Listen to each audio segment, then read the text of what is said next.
ಇರಾನ್ನಲ್ಲಿ ನಡೆಯುತ್ತಿರುವ ಯುದ್ಧದ ಮಧ್ಯೆ ದೇಶದ ಹಲವು ಭಾಗಗಳಲ್ಲಿ ಅನಿಲ ಕೊರತೆ ಹೆಚ್ಚುತ್ತಿದೆ.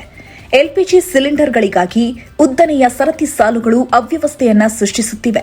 ಈ ಸಂದರ್ಭದಲ್ಲಿ ಪ್ರಧಾನಿ ನರೇಂದ್ರ ಮೋದಿ ಪ್ರಮುಖ ಎಚ್ಚರಿಕೆ ನೀಡಿದ್ದಾರೆ. ಪ್ರಸ್ತುತ ಪರಿಸ್ಥಿತಿಯ ಬಗ್ಗೆ ಭೀತಿ ಮೂಡಿಸಲು ಪ್ರಯತ್ನಿಸುತ್ತಿರುವವರ ಮೇಲೆ ನಿಗಾ ಇಡುವಂತೆ ಪ್ರಧಾನಿ ಮೋದಿ ತಮ್ಮ ಸಚಿವರಿಗೆ ಸೂಚಿಸಿದ್ದಾರೆ. ಈ ಬಿಕ್ಕಟ್ಟನ್ನು ಎದುರಿಸಲು ಭಾರತದ ಸಿದ್ಧತೆಗಳು ಬಲಿಷ್ಠವಾಗಿವೆ ಎಂದು ಪ್ರಧಾನಿ ಮೋದಿ ಹೇಳಿದರು. ಇರಾನ್ ಬಿಕ್ಕಟ್ಟಿನ ಹಿನ್ನೆಲೆ ದೇಶದ ಪರಿಸ್ಥಿತಿಯನ್ನು ಸೂಕ್ಷ್ಮವಾಗಿ ಗಮನಿಸುವಂತೆ ಪ್ರಧಾನಿ ಮೋದಿ ಗುರುವಾರ ತಮ್ಮ ಸಚಿವರಿಗೆ ಸೂಚಿಸಿದ್ದಾರೆ ಎಂದು ವರದಿಯಾಗಿದೆ. ಪ್ರಸ್ತುತ ಪರಿಸ್ಥಿತಿಯ ಬಗ್ಗೆ ಭೀತಿ ಮೂಡಿಸಲು ಪ್ರಯತ್ನಿಸುತ್ತಿರುವವರನ್ನು ಸೂಕ್ಷ್ಮವಾಗಿ ಗಮನಿಸುವ ಅವಶ್ಯಕತೆ ಇದೆ. ಸಾಮಾಜಿಕ ಮಾಧ್ಯಮದಲ್ಲಿ ಸಕ್ರಿಯರಾಗಿರಲು ಸಚಿವರಿಗೆ ಸಲಹೆ ನೀಡಿದರು. ವಿರೋಧ ಪಕ್ಷದ ಸುಳ್ಳು ಪ್ರಚಾರವನ್ನು ಪರಿಣಾಮಕಾರಿಯಾಗಿ ಎದುರಿಸಬೇಕು ಎಂದು ಅವರು ಹೇಳಿದರು. ವಿಶ್ವಾಸವನ್ನು ಕಾಪಾಡಿಕೊಳ್ಳಲು ಸಚಿವರಿಗೆ ಕರೆ ನೀಡಿದ ಪ್ರಧಾನಿ ಮೋದಿ, ಇಂತಹ ಅಭಿಯಾನಗಳಿಗೆ ಪ್ರತಿಕ್ರಿಯಿಸುವಾಗ ಸಚಿವರು ವಿಶ್ವಾಸವನ್ನು ಕಾಪಾಡಿಕೊಳ್ಳಬೇಕು. ಇದು ಒಂದು ದೇಶಕ್ಕೆ ಮಾತ್ರವಲ್ಲದೆ ಇಡೀ ಪ್ರಪಂಚದ ಮೇಲೆ ಪರಿಣಾಮ ಬೀರುವ ಪರಿಸ್ಥಿತಿಯಾಗಿದೆ ಎಂದು ಹೇಳಿದರು. ಭಾರತವು ನಮ್ಮ ನೆರೆಹೊರೆಯವರು ಮತ್ತು ಇತರ ಹಲವು ದೇಶಗಳಿಗಿಂತ ಬಲಿಷ್ಠ ಮತ್ತು ಉತ್ತಮವಾಗಿದೆ ಎಂದು ಜನರಿಗೆ ಹೇಳಬೇಕು ಎಂದು ಪ್ರಧಾನಿ ಹೇಳಿದರು. ಇದಕ್ಕೂ ಮೊದಲು ಬುಧವಾರ ತಮಿಳುನಾಡಿನಲ್ಲಿ ಸಾರ್ವಜನಿಕ ಸಭೆಯನ್ನು ಉದ್ದೇಶಿಸಿ ಮಾತನಾಡಿದ ಪ್ರಧಾನಿ ಮೋದಿ, ಜನರು ಭಯಭೀತರಾಗಬೇಡಿ ಎಂದು ಭರವಸೆ ನೀಡಿದರು.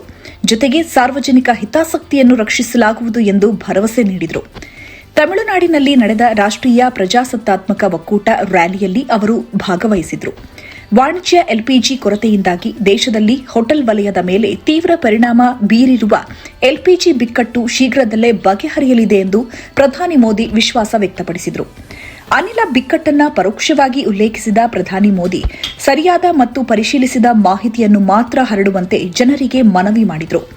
ಹಾರ್ಮುಜ್ ಜಲಸಂಧಿಯ ಮೂಲಕ ಅಂತಾರಾಷ್ಟೀಯ ಸಾಗಣೆಯನ್ನು ಮುಚ್ಚಲು ಅಥವಾ ಅಡ್ಡಿಪಡಿಸಲು ಇರಾನ್ ಪ್ರಯತ್ನಿಸುತ್ತಿರುವ ನಡುವೆ ಭಾರತವು ಒಂದು ಪ್ರಮುಖ ಪ್ರಗತಿಯನ್ನು ಸಾಧಿಸಿದೆ.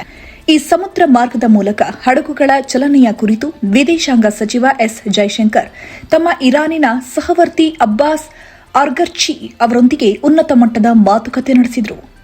ಮಾತುಕತೆಯ ನಂತರ ಇರಾನ್ ಭಾರತಕ್ಕೆ ಹಾರ್ಮುಜ್ ಜಲಸಂಧಿಯನ್ನು ತೆರೆಯಲು ಒಪ್ಪಿಕೊಂಡಿತು. ಇರಾನ್ ಈಗ ಭಾರತೀಯ ಧ್ವಜ ಹೊಂದಿರುವ ಟ್ಯಾಂಕರ್ಗಳನ್ನು ಅದರ ಮೂಲಕ ಹಾದು ಹೋಗಲು ಅನುಮತಿಸಿದೆ. ಈ ಸಂದರ್ಭದಲ್ಲಿ ಸೌದಿ ಅರೇಬಿಯಾದಿಂದ ಕಚ್ಚಾ ತೈಲವನ್ನು ಸಾಗಿಸುತ್ತಿದ್ದ ಲೈಬೀರಿಯನ್ ಧ್ವಜ ಹೊಂದಿರುವ ಟ್ಯಾಂಕರ್ ಮುಂಬೈ ಕರಾವಳಿಯನ್ನು ಸುರಕ್ಷಿತವಾಗಿ ತಲುಪಿದೆ. ಪ್ರಸ್ತುತ 2 ಭಾರತೀಯ ಟ್ಯಾಂಕರ್ಗಳಾದ ಪುಷ್ಪಕ್ ಮತ್ತು ಪರಿಮಲ್ ಜಲಸಂಧಿಯನ್ನು ಸುರಕ್ಷಿತವಾಗಿ ದಾಟುತ್ತಿವೆ.